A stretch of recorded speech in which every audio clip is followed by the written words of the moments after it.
جس میں بہت بڑے بڑے ماڈرن جو آج کے پرنسپلز، وہ پرنسپلز طے کیے گئے تھے.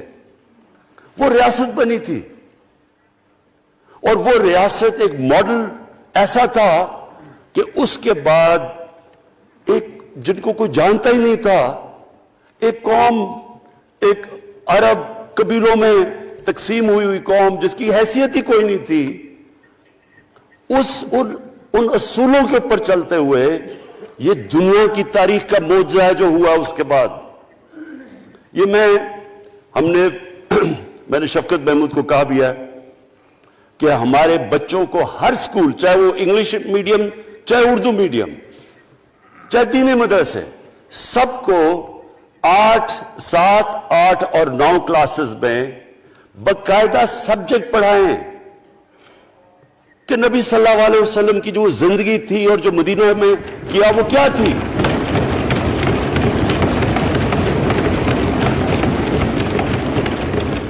تاکہ ان کو پتہ چلے کہ اس ملک کا مقصد کیا تھا. بڑے لوگ جو پاکستان نہیں چاہتے تھے وہ کیا کہتے تھے؟ وہ کہتے تھے کہ پاکستان تو بن گیا تو آپ نے تباہ، جو مسلمان ہندوستان میں رہ گئے ان کو آپ نے سیکنڈ کلاس سٹیزن بنا کے چھوڑ دیا. آج بیچارے مسلمانوں سے کیا ہو رہا ہے وہاں؟ تو وہ لوگ کہتے ہیں کہ اگر پاکستان نہ بنتا تو مسلمانوں کی زیادہ طاقت ہونی تھی. ایک ہندوستان میں اس طرح مسلمانوں کا برا حال نہیں ہونا تھا جو آج ہے. یہ ایک آرگیومنٹ دی جاتی ہے. اور اگر ہم پاکستان کو جس مقصد کے لیے بنا تھا اگر ہم ادھر نہیں لے کے جائیں گے تو وہ ٹھیک کہہ رہے ہیں. یہ تو نہیں تھا کہ وہاں ٹاٹا برلا تھے جو اربوں پتی اور یہاں یہ شریف اور زرداری اربوں پتی بن جائے. اس لیے تو نہیں پاکستان بنا تھا. یہ بڑی ہمیں ری الائن کرنا چاہیے اپنے نظریے کی طرف. ہمیں اپنا رخ چینج کرنا چاہیے واپس کہ یہ بڑا عظیم خواب تھا پاکستان کا. اور وہ جو تاریخ تھی، وہ جو اصول انہوں نے سیٹ اپ کیے، جن لوگوں کی حیثیت ہی نہیں تھی، یہ تاریخ کا حصہ ہے کہ اس کے بعد انہوں نے دیکھتے دیکھتے 15، 20، 30 سالوں کے اندر دنیا کی امامت کی. صرف امامت ہی نہیں کہ وہ تو منگولیوں نے بھی دنیا بڑی جلدی سے فتح کر لی تھی. چنگیز خان نے بھی بڑی جلدی اس کی فوجوں نے فتح کر لی تھی. 100 سال کے بعد وہ ختم ہو گئے تھے. انہوں نے ایک دنیا کی عظیم سیولائزیشن، جو ٹاپ سائنٹسٹ تھے، سارے دنیا کے ٹاپ سائنسدان، ایک عظیم کلچر. اور سب سے بڑی بات جو میں یہ کہنا چاہتا ہوں، انہوں نے اخلاقیات، ایک مورل سٹینڈرڈ سیٹ کی دنیا میں. جب مسلمان گئے انڈونیشیا اور ملیشیا، وہاں تو کوئی مسلمان کی فوج نہیں گئی، وہاں تو کوئی تلواروں سے نہیں فتح کیا. مسلمان تاجروں کا وہاں کردار دیکھ کے لوگ حیران ہو گئے کہ یہ کون لوگ آئے ہیں جو بالکل ان کی مورالٹی ایسی، نہ وہ کوئی دغا بازی کرتے تھے، نہ وہ کوئی دھوکہ دیتے تھے، اپنی زبان پہ کھڑے ہو جاتے تھے. لوگ ان سے امپریس ہو گئے کہ کون سی قوم ہے. دیکھیں اسلام ہم غلط فہمی میں ہیں، یہ سمجھتا ہے کہ جی تلوار سے اسلام پھیلا تھا. اسلام پھیلا تھا کہ وہ ایک انسان کے کیریکٹر کو ریفارم کرنے آیا تھا. ہم جب اللہ سے مانگتے ہیں، ہم نماز میں ایک ہی چیز مانگتے ہیں کہ اللہ ان کے راستے پہ لگا جن کو تو نے نعمتیں بخشی، ان کے نہیں جو غلط تباہی کے راستے پہ چلے گئے. صرف نماز میں ہم یہ چیز مانگتے ہیں، ہر روز ہم پڑھ کے یہ مانگتے ہیں. یہ 2 راستے ہیں، ایک ہے تباہی کا راستہ، ایک ہے عظمت کا راستہ. نعمتیں کس کو بخشی؟ اللہ کے پیغمبروں کو. اور جو دنیا کا سب سے عظیم انسان، جو دنیا کا سب سے عظیم لیڈر، جس کو اللہ نے سب سے زیادہ نعمتیں بخشی، ہمارے نبی صلی اللہ علیہ وسلم. نہ کبھی اس طرح کا انسان آیا ہے، نہ کبھی آ سکتا ہے. تو ہمیں راستہ بتایا کہ ایک ان کا راستہ ہے اور ایک دوسرا راستہ ہے، تباہی کا راستہ ہے. اور وہ جو ان کے راستے پہ چلتا گیا وہ ایک عظیم انسان بنتا گیا. ایک کتاب ہے، میں اپنے لوگوں کو ریکمینڈ بھی کرتا ہوں، کہ دی عرب کانکویسٹ، وہ پڑھنے والی کتاب ہے. اس میں بتاتے ہیں کہ جب مسلمان ایک دم دیکھتے دیکھتے دنیا میں پھیل گئے تو کوئی ایک آدمی نہیں تھا. ایک تو بڑے عظیم سپہ سالار تھا خالد بن ولید، لیکن وہ جو بھی بنتا تھا وہ جنرل عظیم بن جاتا تھا. وہ اس کتاب کے اندر لکھی انگریز نے ہے. وہ کہتا ہے اس کی کوئی ایکسپلینیشن نہیں ہے کہ یہ کیسے ساری دنیا پہ چھا گئے. نہ ان کے پاس کوئی لیٹسٹ ویپنز تھے، ایک طرف رومنز تھے، دوسری طرف پرشینز تھے، وہ تو سپر پاورز تھے، ہتھیار تو ان کے پاس تھے. نہ ان کے پاس ہتھیار، نمبرز میں بھی وہ زیادہ تھے، ان کی فوجیں بھی زیادہ تھیں، لیکن وہ ساری دنیا پہ پھیل گئے اور ایک ایسا سویلائزیشن بنا کہ زیادہ تر تو مسلمان نہیں تھے، وہ بھی ان کو مانتے تھے، کیونکہ ان کی اخلاقیات، ان کا عدل اور انصاف کا نظام، ان کا کیریکٹر، اس کی وجہ سے لوگ آئے ہیں. یہاں جو ہندوستان میں اسلام پھیلا ہے، یہ ہمارے جو بڑے بڑے بزرگ تھے، داتا صاحب، بلے شاہ، نظام الدین اولیاء اور بابا فرید، یہ لوگ تھے. ان کو لوگ دیکھ کے، ان کے کردار سے، ان کے انٹلیکٹ، انسانیت سے لوگ مسلمان ہوئے. تو ہم آج، میں جو یہ سینٹ الیکشن ہوا ہے، میں اپنی قوم کو یہاں، یعنی مجھے شرمندگی ہوتی ہے اسپیکر صاحب کہ ہم وہ کدھر وہ خواب اور کدھر بکرا منڈی بنی ہوئی ہے ایک لوگوں کو خریدنے کے لیے سب کے سامنے. یعنی ہمیں ایک مہینے سے پتا تھا کہ پیسہ جمع کیا جا رہا ہے اس سینٹ الیکشن میں، اور مجھے حیرت ہوئی کہ الیکشن کمیشن کہتا ہے کہ جی یہ تو پتہ نہیں کوئی ہم آزاد انسٹیٹیوشن ہے یا میں ان کی کوئی آزادی کے اوپر لے رہا تھا، یا جی بڑا زبردست الیکشن. اچھا کہتے جی بڑا اچھا الیکشن کروایا.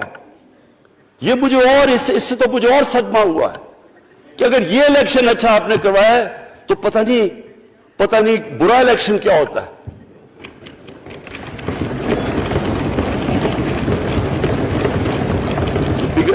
اسپیکر صاحب یہ دیکھیں، مجھے یہ افسوس یہ ہوتا ہے کہ ہم ایک چیز سمجھتے نہیں ہیں. ہم کہتے ہیں جی ہمارے معاشی حالات بہت برے ہیں. دیکھیں جی ہماری ڈیفیسٹ تھے، یہ ہمارے کرنٹ اکاؤنٹ، یہ جو بھی ہم کہتے ہیں، قرضے چڑھے ہوئے ہیں. یہ جو قرضے چڑھے ہوئے ہیں یہ ایک بیماری کے سمٹمز ہیں. بیماری کچھ اور ہے. اخلاقی طور پہ ہماری قوم کو تباہ کیا ہے، پھر معاشی تباہی آتی ہے. آج مجھے ایک ملک کا بتا دیں جس کی اخلاقیات اوپر ہو، جن کے مورل سٹینڈرڈز اوپر ہوں اور وہ غریب ہو. ایک ملک مجھے بتا دیں، اور کوئی ملک مجھے بتا دیں جتنا مرضی پیسہ ہو، وسائل ہو، سب کچھ ہو، لیکن وہاں کی بھی جو لیڈرشپ کرپٹ ہو، وہ مجھے بتا دیں کہ اس میں خوشحالی ہو. دیکھیں یہ ساتھ ساتھ جاتا ہے. اس وقت کیا ہوا تھا مدینہ کی ریاست میں؟ کیا انہیں کوئی سونا تیل مل گیا تھا؟ کیا ہوا تھا؟ کہ ان کے پاس کوئی پیسے آ گئے تھے؟ کیسے وہ اوپر اٹھ گئے تھے؟ کوئی انہوں نے قرضے لیے تھے؟ کس طرح اٹھے تھے اوپر؟ دنیا کے عظیم لیڈر نے ان کی اخلاقیات اٹھا دی تھی. صادق اور امین،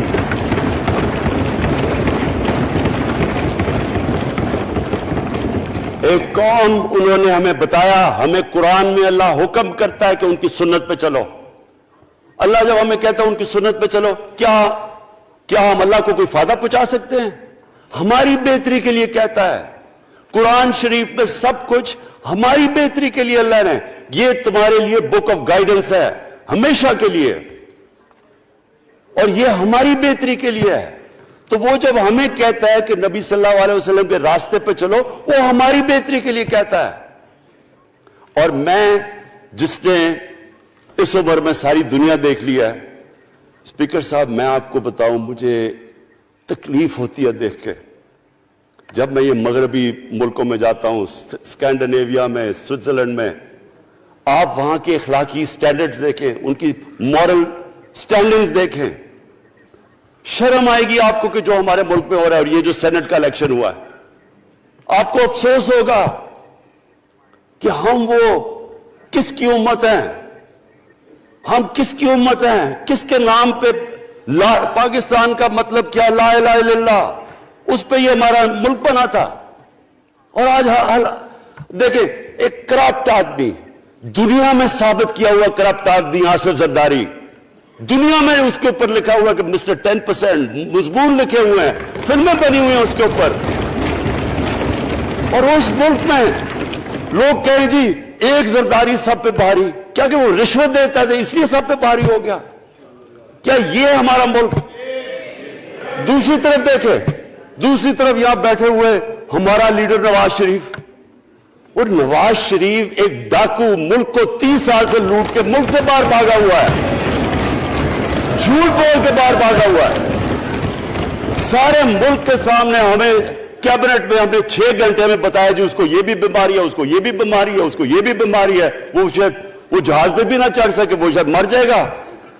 شیرین کے آنسو آ گئے کیبنٹ میں، اور شیرین کے آنسو آنے آسان کام نہیں ہے اسپیکر صاحب۔ تو ہم نے اس کو وہاں جیسے وہ جہاز پہ چڑھا، جیسے وہاں گیا وہ ایک دم ہی تبدیل، اور آج وہاں جا کے تقریریں کر رہا ہے، وہاں بیٹھ کے اسکیمیں کر رہا ہے، وہاں بیٹھ کے پلاننگ کر کے جی اسے اتنا پیسہ دو، ادھر پیسہ کھلاؤ۔ ساری ان کی ایک کوشش ہے، جب سے ہم 2.5 سال سے حکومت آئی ہے، یہ سارے بڑے بڑے ڈاکو اکٹھے ہو کے یہ سمجھ رہے ہیں کہ عمران خان کو کرسی کا اتنا شوق ہے کہ اس کے اوپر اتنا پریشر ڈالو کہ یہ جی ہمیں جس طرح جنرل مشرف نے NRO دیا تھا یہ بھی دے دے گا۔ جنرل مشرف، فوج اس کے نیچے، عدلیہ اس کے کنٹرول میں، ساری کیونکہ میں ادھر ممبر پارلیمنٹ تھا، اپوزیشن نہ ہونے کے برابر، جو اپوزیشن کے اندر جو مین آدمی تھا فضل الرحمان، وہ اس کے ساتھ ملا ہوا تھا، وہ 2 نمبر ہمیشہ سے تھا، رائٹ۔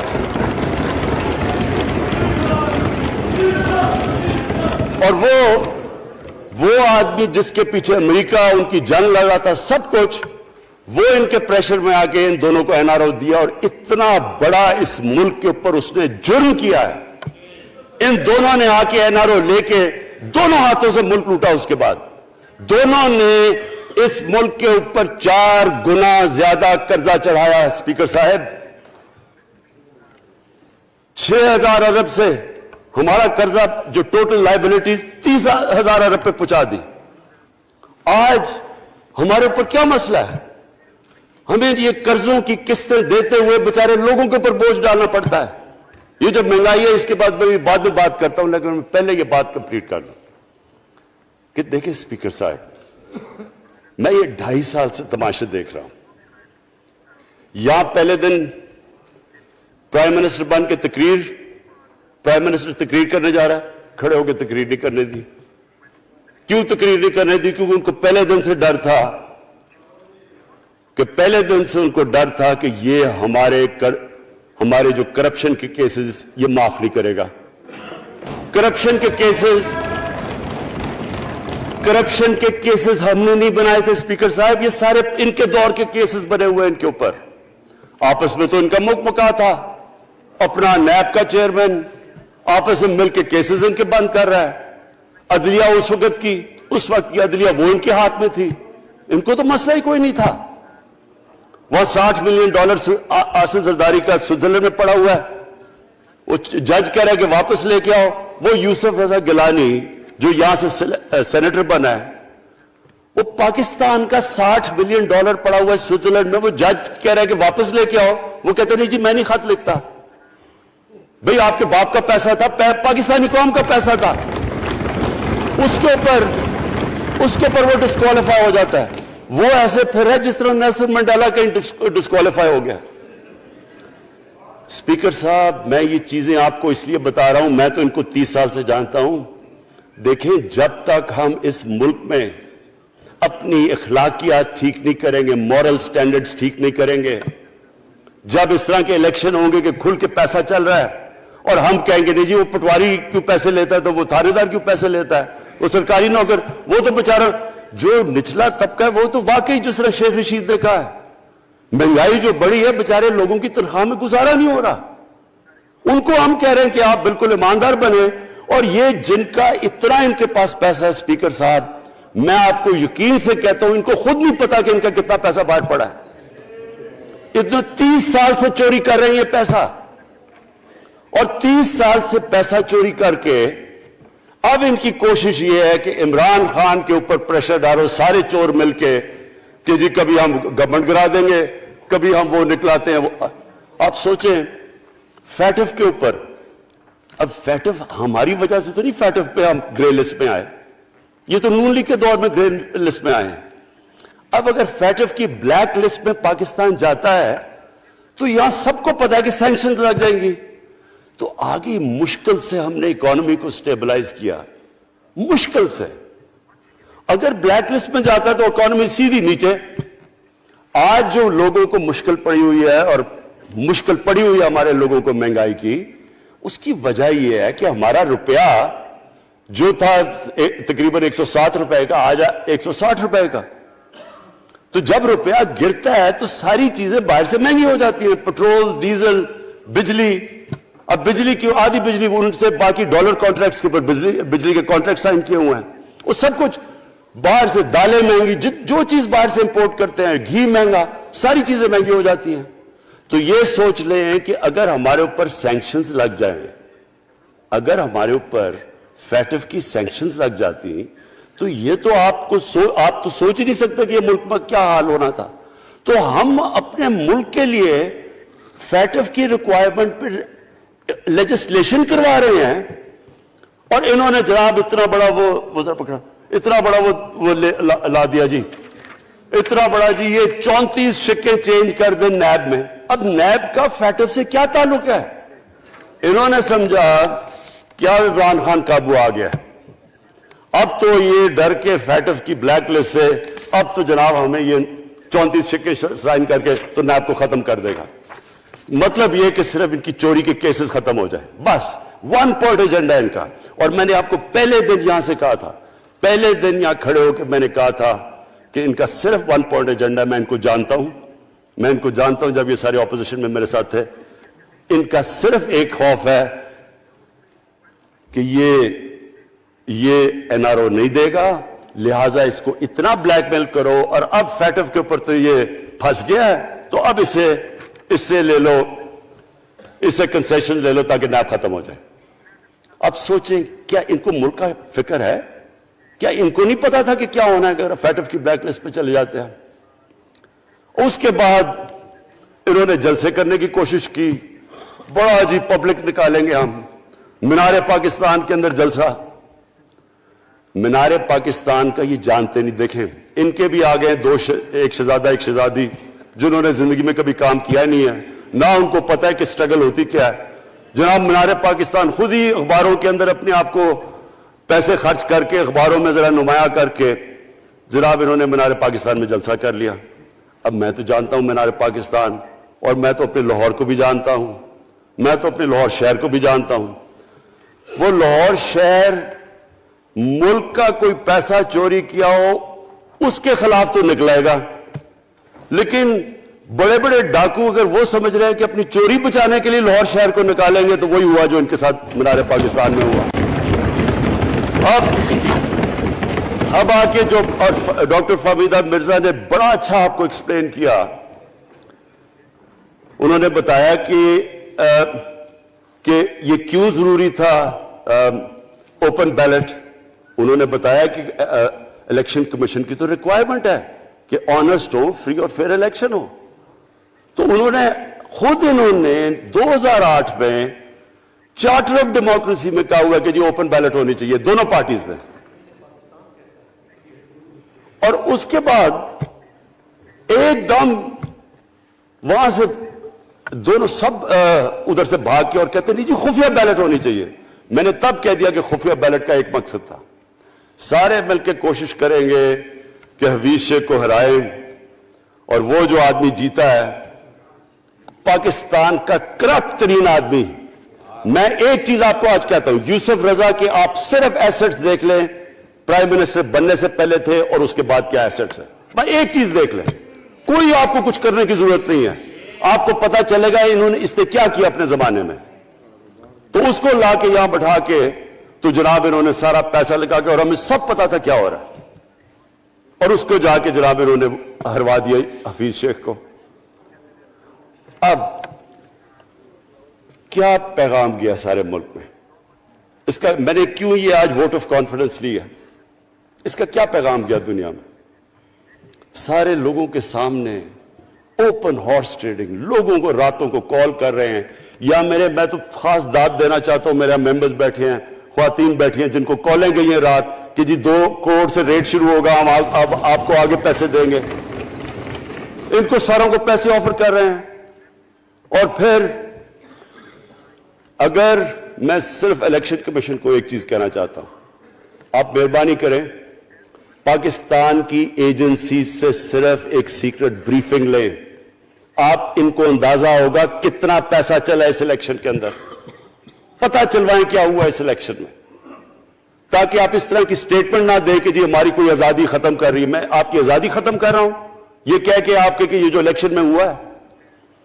اسپیکر صاحب، میں آج اس اوکیزن کے اوپر، کیونکہ مجھے اس پہ کافی، میں 2.5 سال یہ بڑی چیزیں برداشت کرتا رہا ہوں، اور میں اس لیے صبر سے کرتا رہا ہوں کیونکہ ملک اتنا ہمارا مشکل میں ہے۔ جو ہمیں ٹائم ملا جب میری گورنمنٹ آئی، میں آپ کو یقین سے کہتا ہوں کہ ساری زندگی میری تو سٹرگل میں گزری۔ جو بھی آپ انسان کسی چیز میں کمپیٹ کرتا ہے، اگر آپ نے ملک میں اپنے سب سے ٹاپ 11 کھلاڑیوں میں پہنچنا ہے تو ایک بہت سارے ملک میں مقابلہ کر کے آپ وہاں پہنچے، اس میں ایک بڑی سٹرگل ہوتی ہے، اونچ نیچ ہوتی ہے بڑی۔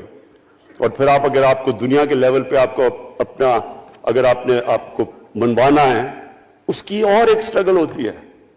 اور میری اس سے زیادہ بڑی سٹرگل تھی کہ ایک آدمی جا کے ہاسپٹل بنانے کی کوشش کرے، اور وہ بھی کینسر ہاسپٹل، تو ایک وہ بہت بڑی سٹرگل تھی۔ پھر پالیٹکس میں لمبی سٹرگل رہی ہے، اکیلا تھوڑا سے لوگوں کے ساتھ شروع ہوا تھا، اور سٹرگل کر کے 14-15 سال تو مذاق اڑتا تھا میرا، سارے ہنستے تھے جب نام سنتے تھے میرا، تو ایک سٹرگل کر کے یہاں پہنچا ہوں۔ جو یہ 2.5 سال میں اسپیکر صاحب میں نے سٹرگل کی ہے، یہ میری زندگی کی سب سے مشکل سٹرگل تھی۔ اور کیوں مشکل تھی؟ کیونکہ جو یہ 10 سال میں اس کو ڈیکیڈ آف ڈارکنس کہتا ہوں، ایک ایک انہوں نے ادارہ تباہ کیا۔ صرف 10 سال پہلے اداروں کے حال دیکھ لیں، کوئی ادارہ اٹھا لیں، پی آئی لے لیں، ریلوے لیں، سٹیل مل 8 ارب روپے کا پروفٹ لے کے بیٹھی ہوئی تھی۔ 8 ارب روپیہ سٹیل مل میں پروفٹ تھا جب تک کہ زرداری نے ہاتھ نہیں مارا اس کو۔ اپنا وہ ریاض لال جی فرنٹ مین رکھ کے ہمارے سامنے، میرے پاس آئے لوگ چیمبر والے، انہوں نے کہا جی یہ سٹیل مل سستی بلٹس اس کو بھیجا، اس کے تھرو پیسے دے رہا ہے، وہ سٹیل مل آج بند پڑی ہے۔ ایک ایک ادارہ انہوں نے تباہ کیا، بھرتیاں کی لوگوں کی، وہ ادارے اتنے بڑے بڑے ہو گئے ہیں کہ وہاں پینشنز اتنی آ گئی ہے کہ کچھ بچتا ہی نہیں ہے سیلریز اور پینشن کے بعد کے ادارے کو ٹھیک کر سکے۔ ایک ایک ادارہ تباہ کیا۔ ملک کا سب سے بڑا جو کرنٹ اکاؤنٹ ڈیفیسٹ، جس کے اوپر سارا پریشر پڑتا ہے، اگر آپ کا کرنٹ اکاؤنٹ یعنی کہ ڈالر زیادہ ملک سے باہر جا رہے ہیں اور کم اندر آ رہے ہیں تو پریشر روپے پہ پڑتا ہے، وہ گر جاتا ہے۔ تو وہ میں آپ کو بتا، جب روپیہ گرتا ہے تو غربت پھیل جاتی ہے ملک میں۔ تو سب سے بڑا current account deficit, fiscal deficits جو کہ آپ کی آمدنی اور خرچے، وہ بڑا ڈیفیسٹ، سارے ادارے خسارے میں۔ پاور کانٹریکٹس جو انہوں نے سائن کیے اسپیکر صاحب، یہ عمر ایوب آپ کو بتائے گا، وہ یعنی ایسے لگ رہا تھا کہ کسی دشمن نے آ کے ایک ملک کو نقصان پہنچانے کے لیے پاور کانٹریکٹ سائن کیے۔ ان کے اندر وہی پاور پروجیکٹس آپ کہیں اور دیکھ لیں، کسی اور ملک میں، بلکہ اپنے ملک میں دیکھ لیں، اور وہ دیکھیں کہ انہوں نے کس پیسے بنائے، وہ کس پیسے پہ۔ گیس کا کانٹریکٹ سائن کیا ہم نے آ کے اسی ملک سے 30% کم پیسے پہ گیس کا کانٹریکٹ سائن کیا، ان کا ہی کانٹریکٹ چینج کیا۔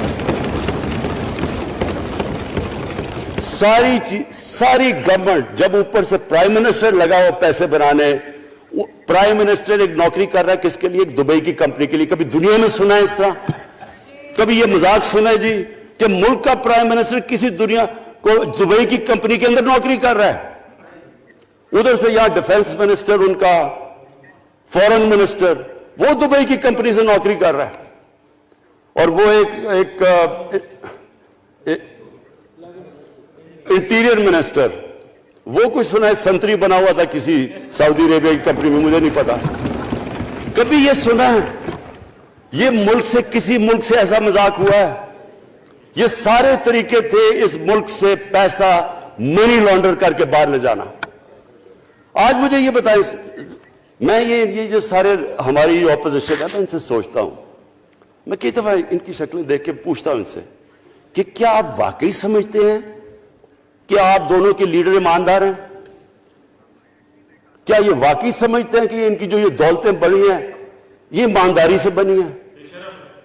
یعنی کیا ان کو کوئی ملک کی فکر نہیں ہے کہ یہاں کا پیسہ، کیا ان کے بیٹے ہیں؟ میں یہ بتائیں، 3 دفعہ ملک کا پرائم منسٹر، اس کے دونوں بیٹے باہر بیٹھے ہوئے ہیں. میں لندن کو جانتا ہوں اسپیکر صاحب، وہ اربوں اربوں روپے کی پراپرٹی ہے، وہاں کے بڑے بڑے رئیس ان ایریاز میں نہیں رہ سکتے جدھر ان کے 2 بیٹے رہ رہے ہیں. ملک سے بھاگ گئے. جی ہم پاکستانی شہری نہیں ہیں. کیوں پاکستانی شہری نہیں؟ کیوں یہاں بتا ہی نہیں سکتے کہ وہ پیسہ کدھر سے آیا جو انہوں نے اتنی بڑی پراپرٹیز لی ہوئی ہیں. اور یہ کچھ نہیں ہے جو انہوں نے بنامی پراپرٹیز لی ہوئی ہیں. کسی کو اندازہ ہی نہیں ہے ان کا کتنا پیسہ باہر پڑا ہے. زرداری کے پاس کیا تھا پہلے، اس کی جو باہر پراپرٹیز ہے. تو کیا ان لوگوں کو نہیں پتا کہ اس ملک کا پیسہ چوری کر کے یہ باہر لے کے جا رہے ہیں اور یہ پھر بھی ان کی سپورٹ کر رہے ہیں؟ اور یہ جو سینٹ کا الیکشن، کیا انہیں نہیں پتا کہ بڑا جی عقل مند پولیٹیشن ہے زرداری، لوگوں کو رشوت دے کے ان کو خرید رہا ہے؟ ساری قوم کے سامنے یہ ہو رہا ہے. میں یہ صرف آخر میں یہ کہنا چاہتا ہوں اس ایشو کو ختم کرتے ہوئے کہ دیکھیں اسپیکر صاحب، کوئی ملک آگے نہیں بڑھ سکتا ایسے. میں اکیلا عمران خان کو کرپشن کر کے کرپشن نہیں ٹھیک کر سکتا. میں عدلیہ کو کیا، کیسز تو عدلیہ میں یا نیب کے اندر ہے، میرا تو ان کے اوپر کوئی کنٹرول نہیں ہے. میں آج پاکستان کی عدلیہ کو اور نیب کو، جو آپ کو میری گورنمنٹ سے مدد چاہیے کنوکشنز کرنے کے لیے، ساری چیزیں ایک طرف، یہ اس ملک کا سب سے بڑا مسئلہ ہے. جب تک آپ لوگوں کو سزا ہی نہیں دیں گے،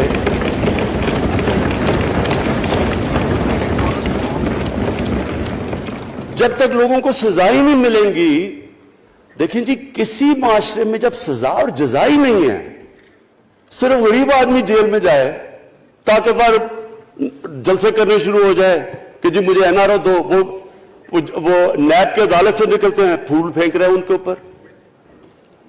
اربوں روپے کی چوری کی ہوئی ہے انہوں نے. وہ تو اسپیکر صاحب، میں ایک معاشرہ کرپشن کے خلاف لڑتا ہے. آپ جتنے مرضی قانون بنا دیں، وہ کرپشن کے خلاف، وہ کرپشن نہیں ختم کر سکتے. معاشرہ فیصلہ کرتا ہے کہ ہم نے اس ملک میں کرپشن نہیں ہونے دینی. معاشرے کی اخلاقیات ایسی ہونی چاہیے کہ جو کرپٹ آدمی ہو وہ کبھی اس کی شکل نہ دکھا سکے پبلک کے اندر. جو میڈیا کا رول ہے، میں اپنے میڈیا والوں کو بھی کہنا چاہتا ہوں، جو اسحاق ڈار سے کیا تھا ہارڈ ٹاک میں اسٹیون سیکر نے، وہ ہر جگہ یہ ہوگا. آپ جب بھی کسی بھی مغربی معاشرے میں کسی نے پبلک کا پیسہ چوری کیا، اس کی ضرورت نہیں ہوگی ٹی وی پہ جانے کے لیے. میں نے تو وہاں دیکھا ہوا ہے، بڑے بڑے نام، ایک دھبا لگتا ہے آپ کے اوپر کرپشن کا کیس، آپ سارے میڈیا سے باہر ہو جاتے ہیں. یہاں ہر روز شام کو بیٹھ کے اربوں روپے کی کرپشن کی ہوئی ہے، ان کو کسی نے قتل کیے ہوئے ہیں، اور آرام سے بیٹھ کے جناب میں لیکچر دے رہے ہوتے ہیں. اسپیکر صاحب، معاشرہ لڑتا ہے، اس کے اندر ہمیں سب کو مل کے اپنے ملک کو اگر بچانا ہے، معاشی طور پہ بھی بچانا ہے، پہلے ہمیں اپنے اخلاقی سٹینڈرڈز ٹھیک کرنے پڑیں گے. سارے ملک کو مل کے لڑنا پڑے گا. اگر ہم نے اپنے بچوں کے مستقبل کو بچانا ہے، اپنی آنے والی جنریشنز کو بچانا ہے، اس ملک کو ایک عظیم ملک بنانا ہے، تو وہ شروع ہوگا جب ہم مدینہ کے ریاست کے سب سے بڑے اصول عدل اور انصاف، کیونکہ انصاف اور عدل جب ایک معاشرے میں آ جاتا ہے، جب ایک معاشرہ کھڑا ہو جاتا ہے میرٹوکریسی کے اوپر، جب ایک معاشرے میں صرف ایک جو کرپٹ جتنا مرضی طاقتور ہو وہ جیل میں جاتا ہے اور عام آدمی اوپر آ سکتے ہیں، وہ معاشرہ تب آگے بڑھتا ہے.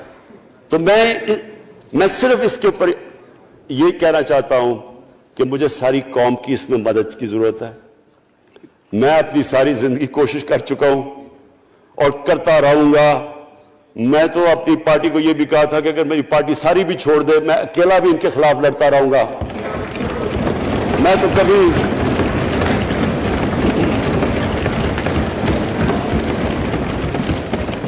اسپیکر صاحب آخری گیند تک لڑنے والا کیپٹن تھا. آخری گیند تک لڑوں گا, وہ تو کبھی میں ہار مانوں گا نہیں. لیکن یہ وقت آ گیا ہے کہ ملک کو اپنے آپ کو بچانا ہے. آنے والی جنریشنز کو ہم نے بچانا ہے. ہم تب تک نہیں کر سکتے انفارچونیٹلی جب تک ہم سب مل کے فیصلہ کریں کہ یہ جو اوپر بیٹھے ہوئے ہیں جنہوں نے 30 سال سے ملک کو چوری کر رہے ہیں, ان کو ہم بجائے وہ صحافی جا کے کہہ رہے ہیں جی ہائی کورٹ کے اندر کی جی اس کو تقریر کرنی دینی ہے. وہ نیلسن منڈیلا جو باہر بیٹھا وہ تقریر کرنا چاہیے جی. پتہ نہیں عوام کو سننا چاہیے کہ وہ یہاں سے بھاگا کیسے, اس کے پیسے کیسے. یعنی کہ میں حیران ہو گیا تب. اور اب اسپیکر صاحب میں صرف مختصر بات کر دوں آگے کی. دیکھیں پاکستان ایک مشکل وقت سے نکل کے اب ہم ایک سٹیبل اور آگے بڑھنے کے سٹیج پہ آ گئے ہیں. ہماری اللہ کا شکر ہے. جو سب سے مشکل چیز ہوتی ہے کرنٹ اکاؤنٹ, بڑی دیر 17 سال کے بعد 5 مہینے پاکستان کا جو کرنٹ اکاؤنٹ ہے وہ سرپلس پہ چلا گیا. یعنی ہمارے جتنے ملک میں ڈالرز آ رہے ہیں اور جتنے باہر جا رہے ہیں اللہ کا کرم ہے زیادہ ڈالرز آ رہے ہیں. ہمارا روپیہ خود ہی, ہم پیسے نہیں لگا رہے اس کو, خود روپیہ اسٹرینتھ گین کر رہا ہے. یہ بڑا امپورٹنٹ ٹائم ہے کہ اس وقت, اور یہ اس کے باوجود کہ اس ملک میں کرونا ہوا, ساری دنیا کی اکانومیز کرونا میں بری طرح متاثر ہوئی, اس کے باوجود اوپر والے کے کرم خاص طور پہ. اور میں کہوں گا کہ ہماری جو ٹیم تھی, ہمارا جو جس طرح ہم نے مانیٹر کیا اور جس طرح ہم نے ڈیٹا بیس گیدر کیا اور ہم نے ہر ایک چیز فالو کر کے ہم نے جیسے اپنے لوگوں کو بچایا ہے. میں خاص طور پہ اپنی ٹیم یاسد عمر اور ہماری جو ٹیم تھی اپنی ڈاکٹر فیصل, میں ان کو خاص طور پہ خراج تحسین پیش کرتا ہوں. تو اس مشکل وقت سے بھی آپ دنیا میں دیکھیں اور جس طرح پاکستان نکلا. اب دیکھیں آگے ہمارا چیلنج کیا ہے.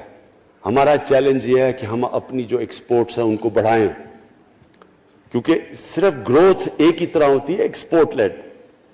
اللہ کا شکر ہے کہ بیرون ملک پاکستانیوں نے ریکارڈ پیسہ پاکستان بھیجا ہے جو کہ ہمارے ملک میں آیا ہے ریمیٹنسز کے. اب ہم نے انویسٹمنٹ کے اوپر لگے ہوئے ہیں. اس وقت سب سے زیادہ کمپنیز رجسٹر ہوئی ہیں SECP میں. اس کا مطلب کہ نئی انویسٹمنٹ پاکستان میں آنے والی ہے. لوگ تیار ہو گئے انویسٹ کرنے کے لیے. ہمارا صرف مسئلہ اسپیکر صاحب ایک ہے بجلی کا. یہ بڑا مسئلہ ہے. کانٹریکٹ مہنگے سائن کیے ہوئے, جس بجلی جو کانٹریکٹ سائن کیے ہوئے ہیں جس پہ وہ بجلی پروڈیوس ہو رہی ہے, بدقسمتی سے وہ اگر بجلی کی قیمت بڑھاتے ہیں تو لوگ آگے اور مشکلوں میں پڑے ہوئے ہیں. بجلی کی وجہ سے سب چیزیں مہنگی ہو جاتی ہیں. نہیں بڑھاتے تو قرضے, وہ جو گردشی قرضے ہیں وہ بڑھتے جا رہے ہیں. ہمارا ایک یہ چیلنج ہے. اس کے اوپر صرف اپنی قوم کو بتانا چاہتا ہوں کہ باقاعدہ ہم ہر طریقہ سوچ رہے ہیں کہ ہم نے اس میں سے کیسے ہم نے اپنے لوگوں کے اوپر بوجھ کم کرنا ہے. ایک تو میں اپنی ٹیم کو یہ بھی کامیابی دیتا ہوں کہ بڑی دیر اور مشکلوں سے IPPs کے ساتھ ہم نے نئے کانٹریکٹ سائن کیا جس کے اندر بہت پاکستان کا پیسہ بھی بچے گا اور جو آگے جا کے قرضہ بڑھنا تھا وہ نہیں بڑھے گا. جو میرے اوپر سب سے زیادہ پریشر ہے اس وقت اسپیکر صاحب وہ ہے مہنگائی کا. مہنگائی میں نے آپ کو بتا بھی دیا کہ مسئلہ ایک جب آپ کے روپیہ گرتا ہے تو جب چیزیں مہنگی ہو جاتی ہیں ایک وہ ہے. لیکن میں اپنی قوم کو صرف ایک چیز کہنا چاہتا ہوں کہ سب سے زیادہ اس وقت میری حکومت ایک ہی چیز پہ لگی ہوئی ہے کہ ہم کس طرح لوگوں کے اوپر مہنگائی کا بوجھ کم کریں. اس کے لیے ہم بڑی بڑی چیزیں آپ کے سامنے لے کے آئیں گے آنے والے دنوں میں, جس میں کوشش یہ ہے کہ ہم اپنے ملک میں جو سارا نچلا طبقہ ہے ان کو سبسڈائز کریں, اپنے احساس پروگرام کے ذریعے ان کو ڈائریکٹلی ہم فنڈ کریں. یہ انشاءاللہ آپ کے ساتھ آئے گا. ابھی میں نے ایکسپیریمنٹ ایک اور شروع کر دیا, وہ ایک ہفتے تک ابھی ٹرائل پہ ہے کہ ہم ایک پروگرام لے کے آ رہے ہیں کوئی بھوکا نہ سوئے. ہم نے خاص کچنز بنائے ہیں, ایریاز چوز کیے ہیں جدھر سب سے زیادہ بھوک ہے, تاکہ ہم کم از کم جب تک ہماری ملک اٹھتا ہے اوپر, ہم کم از کم ان تک کھانا پہنچائیں کہ ہمارے ملک میں کوئی بھوکا نہ سوئے. اور یہ پوری میں کیمپین شروع کرنے لگا ہوں. ہیلتھ کارڈ پنجاب کے اندر اور پختونخوا میں, پختونخوا کی گورنمنٹ کو تو میں خاص مبارک دیتا ہوں کہ انہوں نے سارے اپنے پختونخوا کے لوگوں نے خاندانوں کو کور کر لیا ہیلتھ انشورنس سے. یہ بڑے بڑے امیر ملکوں میں بھی ایسا نہیں ہوتا کہ ہر ایک خاندان کے پاس 10 لاکھ روپے کی انشورنس ہوگی, کسی بھی ہسپتال میں جا کے اپنا علاج کروا سکیں. میں خاص طور پہ محمود خان اور آپ کی کیبنٹ کو مبارک دیتا ہوں. پنجاب کیونکہ بہت بڑا ہے, انہوں نے بھی فیصلہ کر لیا ہے. عثمان بزدار آپ کی اور آپ کی ٹیم کو میں خاص مبارک دیتا ہوں کہ اس سال کے اینڈ تک وہ سارے پنجاب کے اندر ہیلتھ کارڈ پہنچا دیں گے. یہ ایک عام آدمی کے لیے سب سے بڑی, کم از کم جیسے جیسے ہم اپنے ملک کو اٹھا رہے ہیں تو کم از کم ہم لوگوں کی بنیادی ضروریات پوری کریں.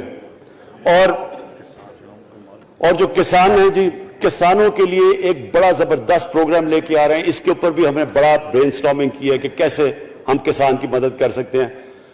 پرابلم تو ہمارے پاس یہ ہے نا کہ جتنا ہم پیسہ اکٹھا کرتے ہیں آدھا پیسہ قرضوں کی قسطوں پہ چلا جاتا ہے, تو پیسہ کم بچتا ہے. لیکن ہم نے فیصلہ کیا کسانوں کے اوپر ہم خاص زور دینے لگے ہیں, تاکہ وہ بعد میں بات کروں گا. تو 2 چیزیں اور جی. دیکھیں, میں قوم سمجھتی ہے نا کہ اب ہم کیسے یہ جو قرضے ہمارے اوپر چڑھے ہوئے ہیں ان سے کیسے نکلنا ہے.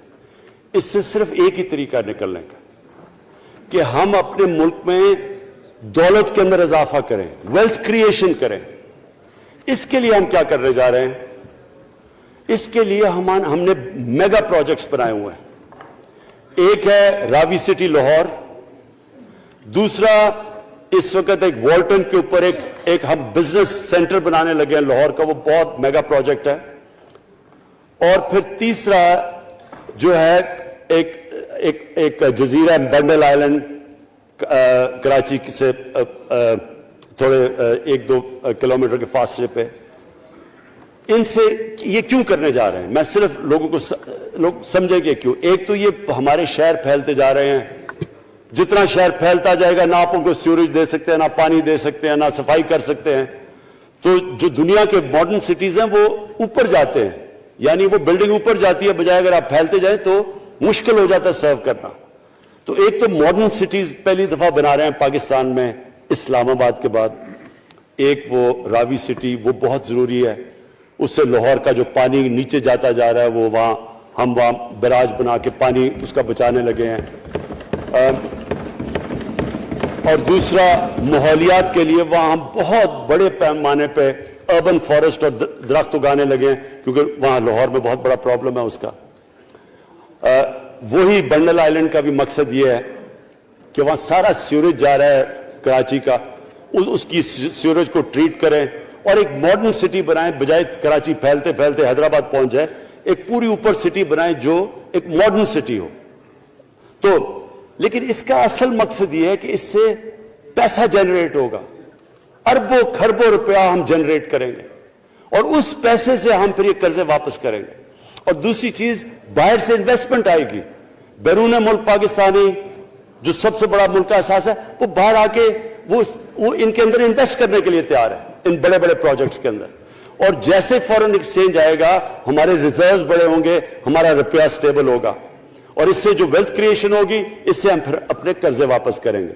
اس کے علاوہ 50 سال کے بعد 2 بڑی ڈیمز بن رہی ہیں. پاکستان کی تاریخ میں صرف 2 بڑی ڈیمز تھیں, اب یہ 2 اور بادشاہ ڈیم اور مومن ڈیم بنا رہے ہیں. لیکن مجھے جو آخر میں بات کہنی ہے اسپیکر صاحب وہ یہ کہ پاکستان کو آگے بڑھنے سے کوئی نہیں روک سکتا انشاءاللہ.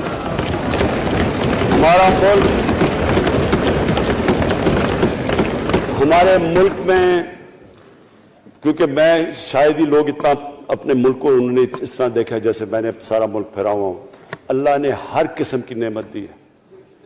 اس ملک میں جو پوٹینشل ہے شاید ہی کسی ملک میں ہے. اس کا جو لوکیشن ہے جیو اسٹریٹجک وہ بھی شاید ہی کسی ملک کے پاس ہے. 12 موسم اللہ نے دیے ہوئے ہیں یہاں اوپر سے لے کے نیچے تک, کچھ بھی اگا سکتے ہیں. زرخیز زمین ہے جس کو ہم صحیح طرح استعمال نہیں کر پا رہے کیونکہ ہماری ساری پروڈکٹیوٹی بڑی کم ہے, ٹیکنیکس بڑی پرانی ہیں. چائنا کے ساتھ مل کے اس طرف بھی ہم جا رہے ہیں کہ اپنی پروڈکٹیوٹی بڑھانے کے لیے.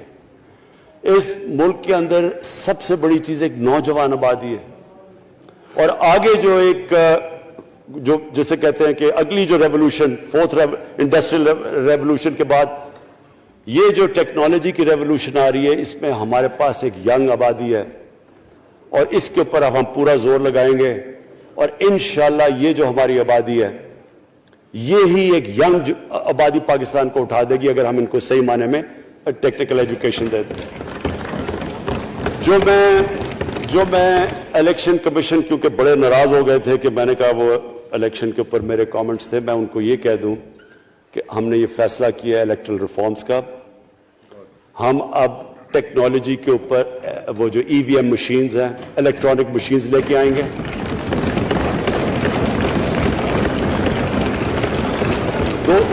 دو چیزیں کر رہے ہیں. اوورسیز پاکستانیز کے لیے اب پورے لگے ہوئے ہیں کہ اوورسیز پاکستانیز بھی ووٹ ڈال سکیں, اور دوسری چیز الیکٹرانک مشینز لے کے آ رہے ہیں. اور کیونکہ یہ الیکٹرانک مشینز کے بغیر ہمیں الیکشنز نہیں کرنے چاہیے, نہیں تو جو ہارتا ہے وہ کہتا جی داندلی ہو گئی.